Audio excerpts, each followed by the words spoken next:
నమస్కారాలు। మరి ఈ రాష్ట్రంలో గత ప్రభుత్వంలో ఏ విధంగా రైతులకు నష్టం కలిగించిన ఆ సైకో ప్రభుత్వం ఇప్పటికీ ప్రజలు మరవలేదు। రైతులకు చేసిన ద్రోహం ఇప్పటికీ మరవలేదు।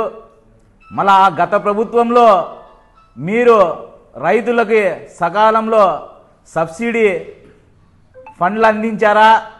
ఈ జిల్లాలో హార్టికల్చర్ డెవలప్ కావడానికి ఏ విధంగా తోడ్పడ్డావయ్యా జగన్మోహన్ రెడ్డి? ఈరోజు నువ్వు రైతుల పక్షాన నిలబడ్డాను అని చెప్పి ర్యాలీలు రేపు మొదలు పెడుతున్నావు। మళ్ళా నువ్వు చేసిన ద్రోహం నీకు గుర్తుకు రాలేదా?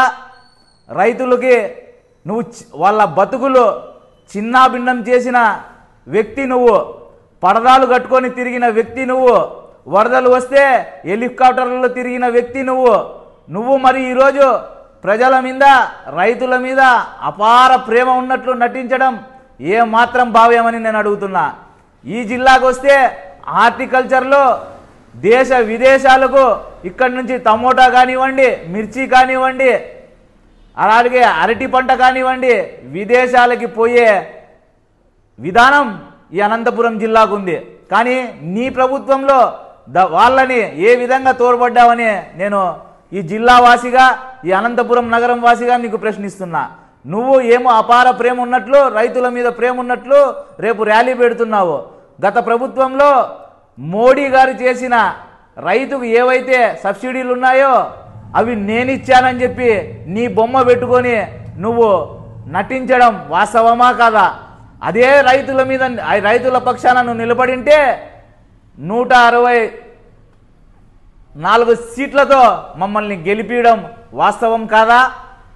మా మీద అపార మీద ప్రేమ ఉండే నీకు ఆ మ్యాండేటరీ ఇచ్చారు, 11 సీట్లతో పరిమితం చేశారు, నీ ప్రభుత్వాన్ని భూస్థాపితం చేశారయ్యా అని నేను ఈ మీడియా ద్వారా తెలుపుకుంటున్నాను। అలాగే మా చంద్రబాబు నాయుడు గారికి నువ్వు ప్రశ్నించడానికి రేపు ర్యాలీ పెట్టావు।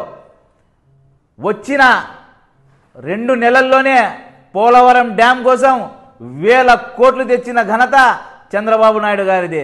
మేనిఫెస్టోలో 20,000 బీమా ఇస్తామని రైతులకు హామీ ఇచ్చి అది కొనసాగిస్తున్న ఘనత చంద్రబాబు నాయుడుది।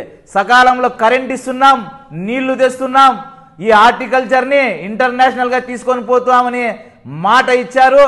అదే మాట మీద నిలబడతారని తెలియజేసుకుంటున్నాము। నీ కథ అయిపోయింది, నువ్వు మునిగిపోయినావు।